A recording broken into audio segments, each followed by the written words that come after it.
Mesdames, Messieurs, amis téléspectateurs, de retour sur ce beau plateau de la RTGA, dans la zone du que Boza ébélé. Nous voici à la deuxième partie de notre carrefour de ce matin. Nous sommes très heureux. Laissez-moi me souhaiter joyeux anniversaire parce que vous ne le faites pas. Merci beaucoup. Je sais que vous avez servi sur confiance. Mettez sous mon livret. Vous avez servi sur confiance. Pambate, Moussa Tossé à la binu et Zakito Komakasi. Bouti Kolanda, Likambo, y a habitude automessana nango. Prophète mais qui a éclairé Bissot. Maintenant, la deuxième partie, toujours il y a changement des mentalités, campagne nationale sur le changement des mentalités. En tout cas, dans le domaine est belé, comme on il faut changer de mentalité. Dernièrement, on était ici, les gens ont souligné que pour mon cannabis, ceux qui ont des liboso, ils ont aussi une mentalité à la Congolais et ben changer. On en parle ici avec Ligue pour la gestion des relations locataires et bailleurs. Il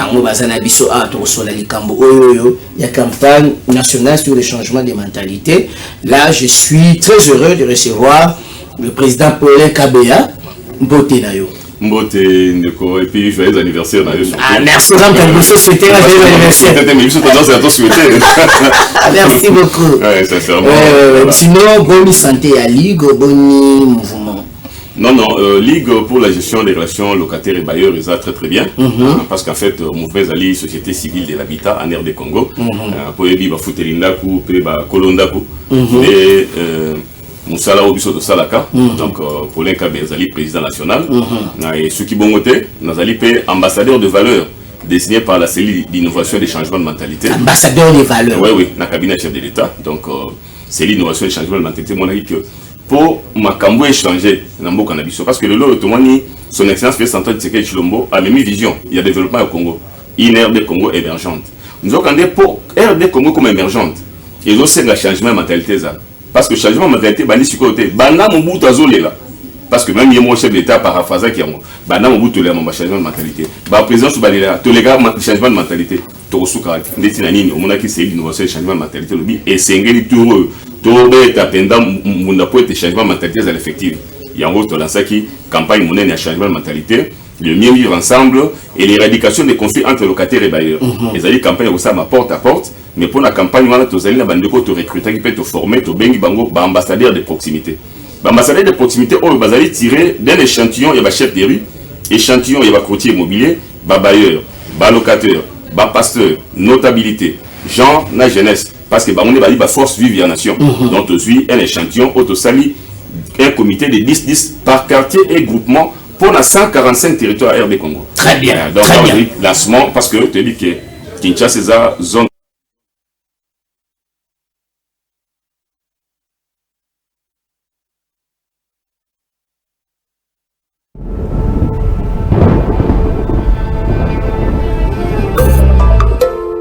Kolo Yesu Kristo ona di koyembela yende amema ngolu na mokili.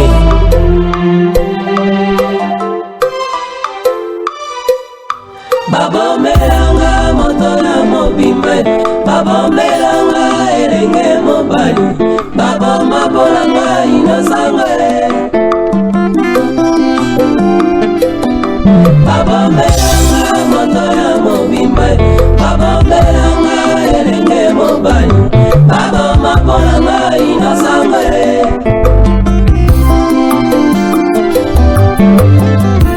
Angolu esiye epesi bakolomboka zero moto baina azomata azokende azobouge mokili. Angolu esiye epesi badoko tolo zero bakata batrompe azobota mama paza alandisi bana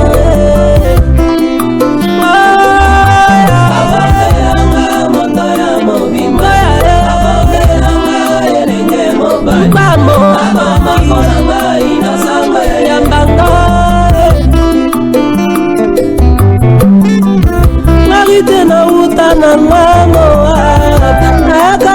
ndeko luka nakalanga ndeko glanelelanga nakoma mama ya ndako ngaye nakoma kopesa ordre ngaye nakoma première dame ngaye nazomata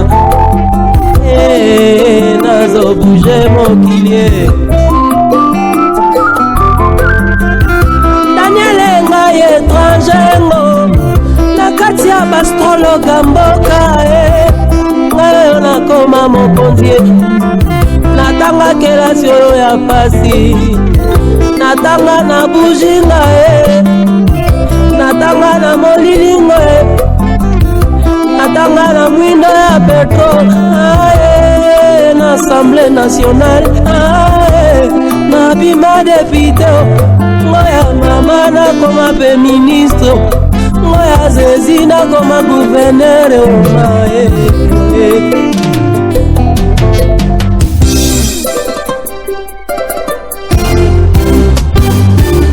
ona golu na merita kite ozaki mingi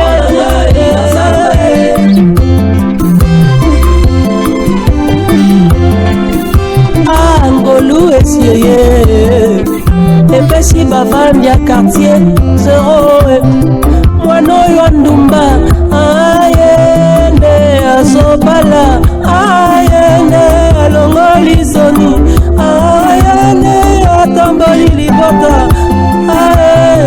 ngolu oza makambo bato balimitaki ngai mpona bafaiblesse na ngai kasi ngolu akalifie ngai.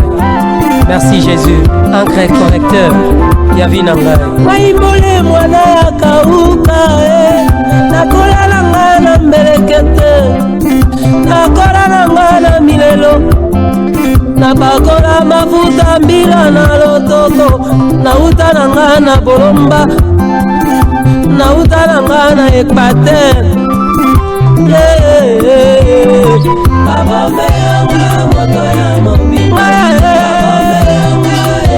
Momi pesanga innocent kuna ashe boma uzango ashe kangi makila mwasi oyo 12 ans ya perte de sang ngolu akoma dokotolo ngolu akomi sije adoration nazoyemba nazobina ato bakokisi mbula lelo eske boti kososola keza ngolu telema to oningana tokumisa nzambe abakali abali nazwi diplome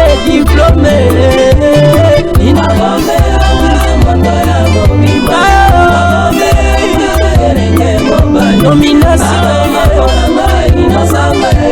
nazwi promotion na masala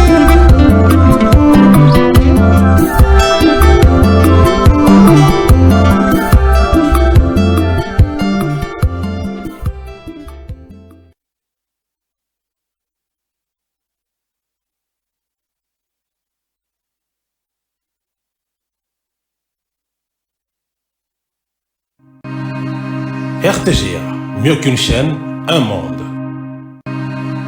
RTGA, mieux qu'une chaîne, un monde. RTGA, mieux qu'une chaîne, un monde. RTGA, mieux qu'une chaîne, un monde. RTGA, mieux qu'une chaîne, un monde.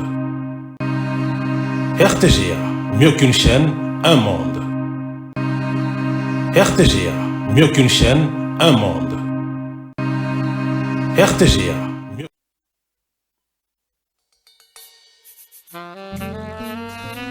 ozali nzambo alimisaka masumu ya bato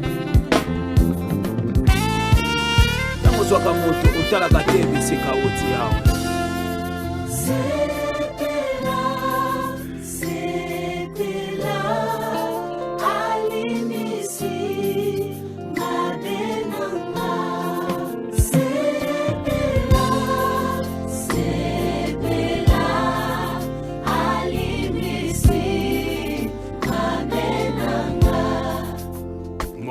Lona Esengobe Nayokie Mobikisi Andi Minga Ayambinga Sasa ipi Nakose.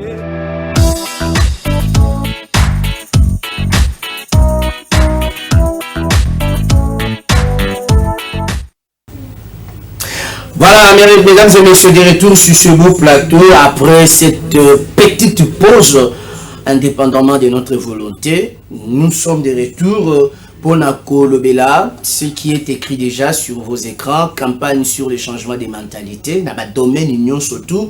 Peut-être aujourd'hui, nous allons nous focaliser autour de conflit foncier entre bailleurs, locataires, surtout, on va en parler. Et je suis très heureux de recevoir ici le président national de la Ligue pour la gestion des relations locataires et bailleurs. Lui, c'est le président Paulin Kabea. Azaye mon côté, Aza accompagné na monsieur Dédé Ingange, Yazali coordonnateur provincial ya ville ya Kinshasa, na Bangonde toko mekakokota na Bozindo, ya Likambo Oyoyo. Président Paulin Kabea, boye malam na RTGA. Pambate masolo toujours sur la très capital to senga bandeko ba pesa biso vraiment litoi makasi. Ozolobela Ligue pour la gestion des relations locataires et bailleurs. Tokena noana. L'initiative vient de qui et pourquoi cette ligue? Merci Mingi. Bien qu'avant la côte à Masolo, il y a initiative.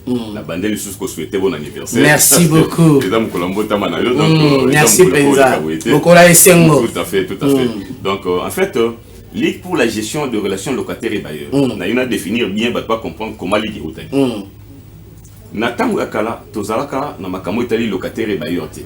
C'est-à-dire quoi? C'est-à-dire que Batu, Otobengi ba locataire, Bazaki Batu à l'État. Wanatamo Mundele, comme Bazaki Batu à l'État, il s'est fait qu'à un certain moment, Biso, tout le monde qui fait Tobenga à l'État, Tobenga Mundele. Quand on va connaître Bengani Mundele. Banoko Bakena Ba. Banoko Bakei, Biso, Tikali, moi mon boule côté. Parce que Natango Banoko. Moutako Uta, qui me plaît, c'était avec Kisasa, Yemo Kakao, Tenayota à Nogojil. Il faut bailler aux autres qui n'est pas Nogojil avant d'avoir personne à Ganini, au Lianini, au Kemusalanini, et puis au Utiwabi. Donc, on doit savoir tout ça. Il faut qu'on paie sa force dans l'État à la base. Débattre avec le chef de Ribazalaki. Bailler Bakino, ah, Nani, à côté, au Saline, tout ça, c'est pour une société qui est vraiment beaucoup plus stable. Mais tant que Banoko Bakei, Totikali Bisomoko, moi, Mbaïma et côté. Nyeni kuna biso tokeye pano ko wantanga batu ba memani baye aba ba zoki boatu ba yaki pe oya mutu ka baye ba mususu to mataka moto tokende donc to koma ebele na desordre mais tant to koma ebele et ko sala ko moya ko réguler les asute nga na vandaka na zarana mwasi na ngana ba na ngana ndako na chambre salon bana kasi 7 baye moya to lala ezate mais sali ke voisin na ngape tant ba noko ba keye po koma ki banda ko bazo ka buya mutu yiko teka mutu na kalisute ya ba noko ba tande ko botula kaka ba kaboli na pena kotio na zui oyo ba utongisote. Mes voisins pas ceux qui m'ont trouvé dans le mais peut-être dans ce temps j'ai dit aux voisins le quoi on a trouvé dans parce que on a vide eh n'a pas na banane cassio ba oui tu moi ils allaient banane cassio na ba vendre pas na yoto kana chaque souka sanza le quoi na beaucoup la basoso na ba no peso de soso ba tu yokani ba sali contrat munoko ba yokani nga de soso na zo pas na yo banane cassio ba vendre mais conflit bandi parce que tant on peso de soso sans on peut sa tête au soir na benga na banane cassio et bandi conflit.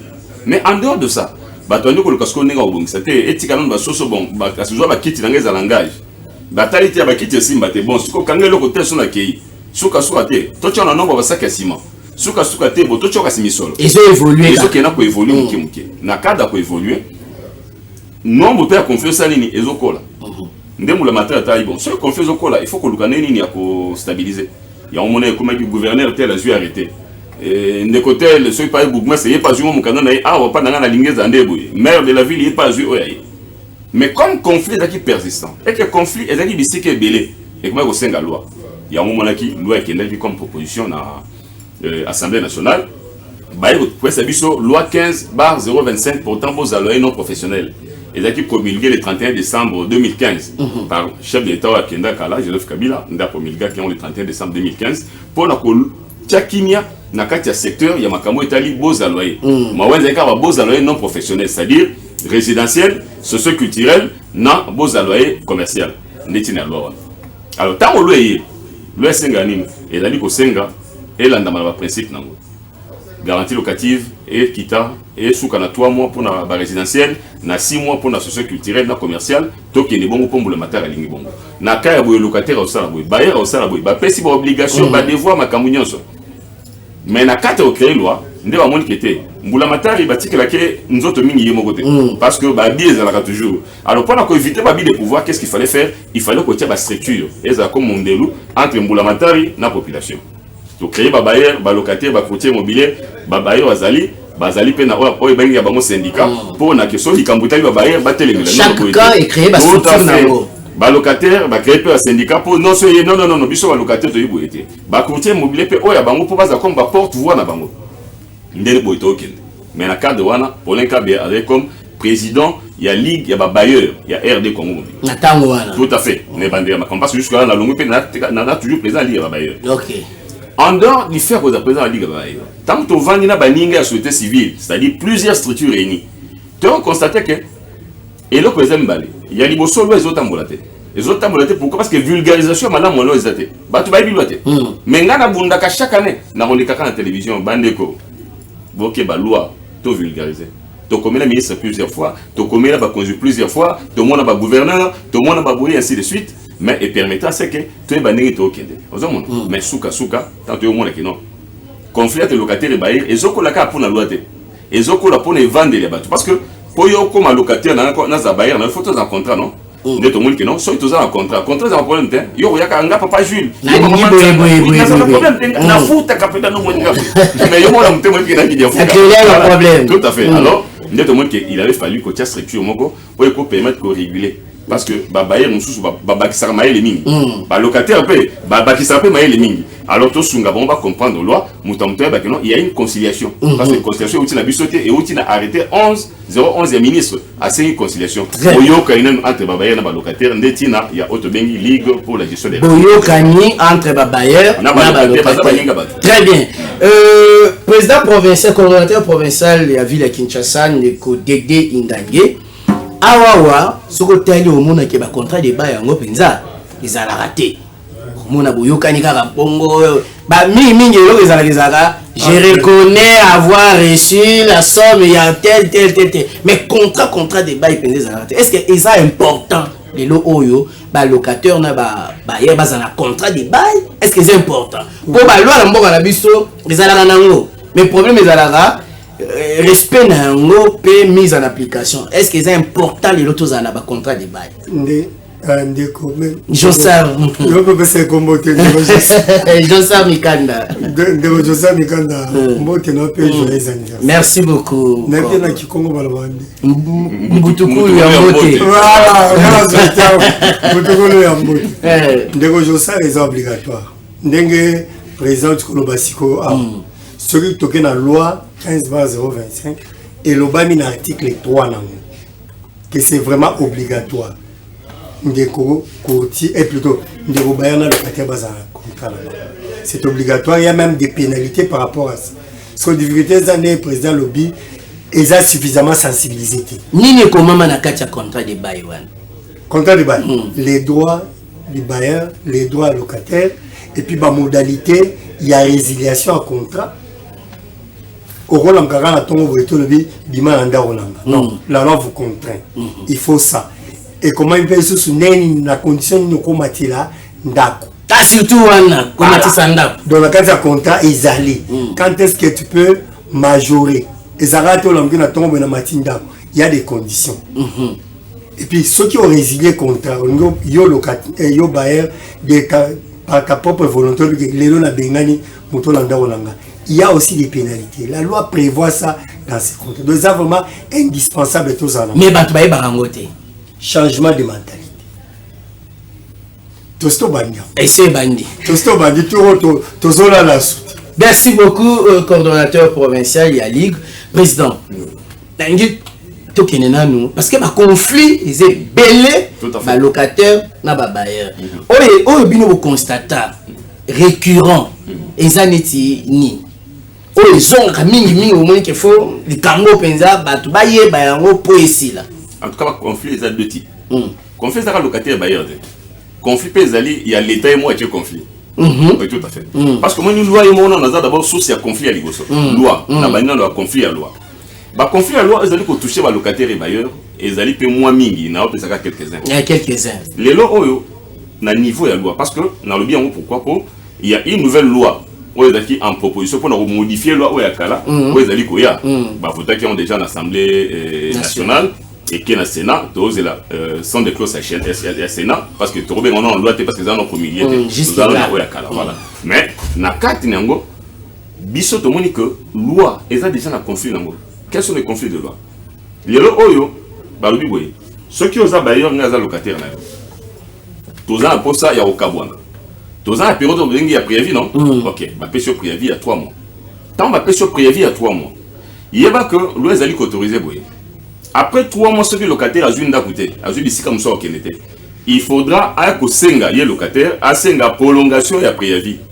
Et allient à 30 jours. Il y a locataire, il y a locataire. Oui, une fois Senga.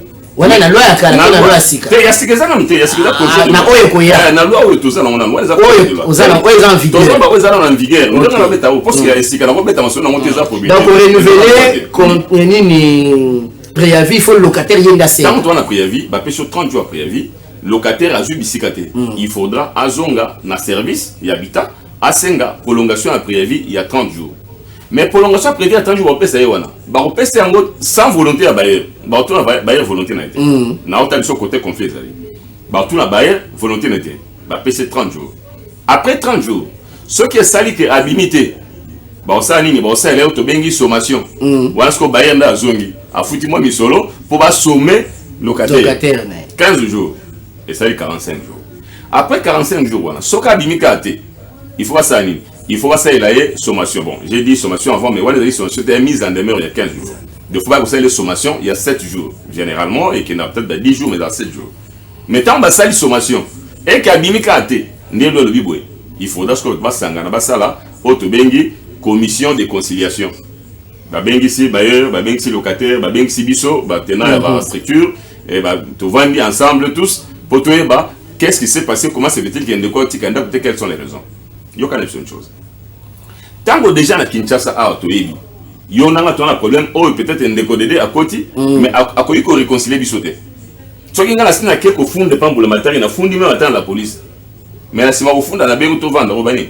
À sa fond d'un gars, ça, bomingaï. Donc on vend la sauté, c'est d'ailleurs bon de Gokoufi. C'est une source de conflit. Mais à bon côté, il y a pas soupé. Pendant la période, il y a préavis. Il y a des locataires qui ne payent pas. Et la loi ne dit rien. C'est ça le problème aussi.